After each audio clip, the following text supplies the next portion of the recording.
Here's something interesting I thought of when I was thinking if I had anything interesting or important to add to Asian Pacific Islander Heritage Month. I'm a mixed Japanese Caucasian American.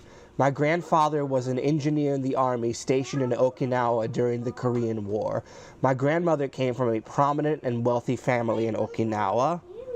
She was the youngest of 5, and her parents, particularly her mother, were very surprised and kind of concerned that their youngest daughter wanted to marry an American soldier and go back to America with him.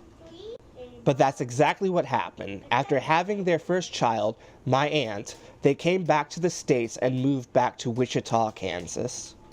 Shortly after, my grandpa got a big opportunity, becoming an engineer at McDonnell Douglas in St. Louis, the company that would eventually merge with Boeing. And yes, my grandpa would be rolling in his grave if he knew what was going on with Boeing lately. But there was one big problem. This was in about 1958, and Missouri still had anti-miscegenation laws on the books.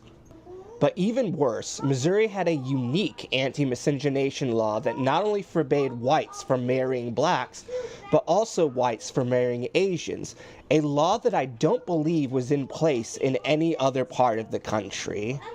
Missouri would not repeal these laws until 1969, 2 years later than they were legally mandated to by the Loving v. Virginia ruling. That meant my grandparents were openly defying Missouri law when they moved here and lived in defiance of it for about 10 years. Now, it's possible that they were protected by the War Brides Act of 1950 that allowed servicemen to bring their Japanese and Korean wives and children back home with them to the U.S. But from what I can find, this only applied to marriages that occurred before March 19th, 1952. My grandparents were married in 1955, so as far as I know, this exception no longer applied to them, and they were living in Missouri with their mixed children in defiance of the law. Back in the 50s and 60s, if the states that had these laws wanted to, they could legally imprison you, take your kids, and make them wards of the state. Thankfully, that didn't happen to my family, but it happened to others, and the threat was always there. My message this Heritage Month is this: we cannot go back. There are people in this country who are actively working to undo Loving v. Virginia and pretty much every other ruling and law that protects the marriages and families of marginalized people. You can probably imagine who these people are. Imagine this as well. One night, you're playing with your kids at home and your door gets busted down.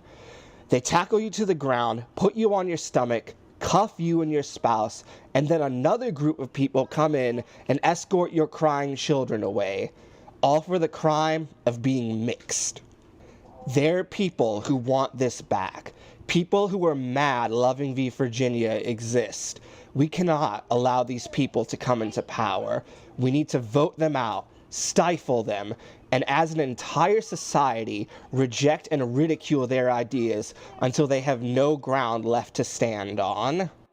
And then we have to protect the rights of our other siblings in humanity, because coming from mixed kids and interracial couples will probably be the last thing on their list. Resist hate. Defy injustice. Listen to your POC sisters, brothers, and others. These are extremely dark times, but we cannot allow the light to go out.